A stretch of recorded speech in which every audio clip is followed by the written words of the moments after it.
हरि के सिवा कहीं दिल ना लगा। प्रभु के अलावा इस संसार में आप अपनी आत्मा, अपने दिल, अपने प्रेम को कहीं मत लगाइए। भगवान सार्थक है। नारद मुनि भी यही बात कहते, बोले मैंने पृथ्वी की परिक्रमा नहीं, हर जगह का परिक्रमा किया, लेकिन मुझे कहीं भी भगवान को मानने वाले व्यक्ति नहीं मिले। पुष्करम चा प्रयागम चा काशिम गोदावरीम तथा। और मैं कहां पहुंचा? बोले हरि क्षेत्रम कुरुक्षेत्रम श्रीरंगम सेतु वंदनम। मैं हरि क्षेत्र पहुंचा, कुरुक्षेत्र पहुंचा, और इसके बाद जब मेरा मन कहीं नहीं लगा तो मैं पवित्र वृंदावन की धरा पर पहुंच गया। और वृंदावन में जाकर के मैंने यमुना नदी पर मैं खड़ा हो गया। यमुना नदी पर मैं खड़ा हुआ, मैंने देखा कि एक युवती है, उसके दाएं और बाएं बगल में दो पुत्र लेटे हुए हैं, और वो जवान नहीं है, वो वृद्ध है, वृद्धावस्था के पुत्र हैं। उनको देख करके मैं बड़ा चिंतित हो गया। अब मैंने सोचा कि देवी के पास जाऊं कि ना जाऊं, मन में विचार किया। फिर मन बोला जाओ, फिर मन बोला ना जाओ, फिर मन बोला जाओ, फिर मन बोला ना जाओ। जाने ना जाने की स्थिति बनने लगी। अंततो गत्वा मैं देवी के पास जाकर के और वहां से वापस लौट करके अपने घर पर आ गया। जहां मैं लौट करके घर आने लगा, वैसे ही मुझे भक्ति देवी ने तुरंत रोका। भो भो साधु क्षणम तिष्ठा मच्चिंता मपि नाशया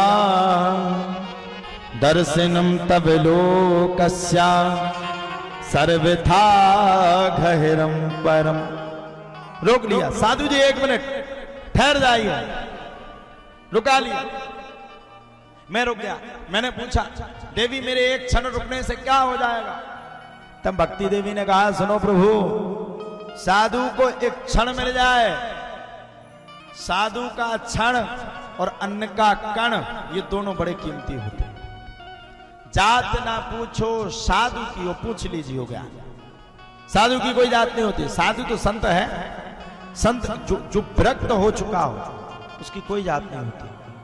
भक्ति महारानी से नारद मुनि ने पूछा, बोले देवी मैं भी आपसे बात करने के लिए काफी समय से बैठा था, मेरे मन में विचार था मैं आपसे बात करूं, लेकिन मैं कर नहीं पा रहा था। अब मेरी बात करने का समय आ गया तो मैं जरूर करूंगा।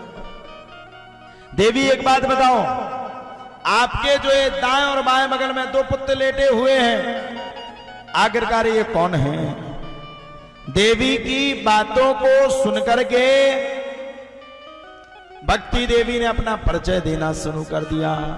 अहम भक्ति ख्याता इमौ में तन यौमनो ज्ञान वैराग्य नामानो काल योगेन जर्जरो।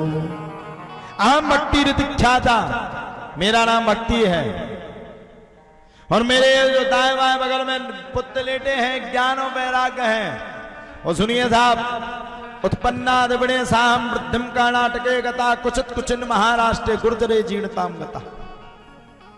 मेरा जन्म दिवण देश में हुआ, पालन पोषण मेरा, वृद्धि मेरी कर्नाटक में हुई, और खेली बड़ी हुई मैं महाराष्ट्र में, और गुजरात में आते आते मैं जीर्ण शीर्ण हो गई। अच्छा, भगवान हर व्यक्ति को समय देता है। भगवान प्रत्येक व्यक्ति को जीवन जीने का समय देता है, जीवन का एक निरूपण देता है। भगवान हर व्यक्ति को जीवन में सार्थकता बनाना चाहता है, यह भगवान का नियम है। भगवान चाहता है हर व्यक्ति अच्छा हो, भगवान चाहता है हर व्यक्ति सच्चा हो। और ध्यान रखना, जब समय निकल जाता है ना, तब पछताने से हमें जीवन में कुछ नहीं होता। समय निकलने के बाद हम पछताएंगे। एक बात बताओ, ये जो दिन हमारे जीवन का निकल गया, क्या ये लौट करके आएगा? हम आप सबको सचेत करना चाहते हैं। हम अपने जीवन में कमाने खाने कमाने खवाने कमाने खाने के अलावा कोई दूसरी बात ही नहीं करते। और किसके लिए जोड़ते? संतान के लिए।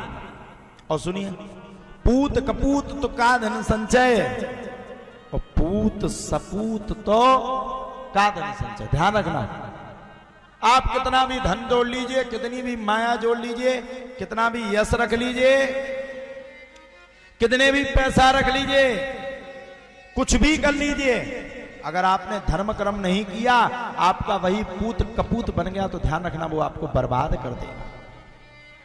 और पूत सपूत तो का धन संचय। और अगर वही पूत आपका सपूत बन गया, ध्यान रखना वह पूत आपके जीवन का कल्याण कर देगा, वो पूत आपके जीवन को आगे बढ़ा देगा। और ध्यान रखना वही पूत आपके जीवन के कालीन को आगे बढ़ा देगा, वह है पूत। इसलिए समय आने पर हम ये नहीं कहते आप दान करो, हमें ये नहीं कहते आप धर्म करो, हमें ये नहीं कहते आप पैसा दान करो, लेकिन हमें अपने जीवन की कमाई में से कुछ परसेंट, कुछ प्रतिशत भगवान के लिए दान जरूर करना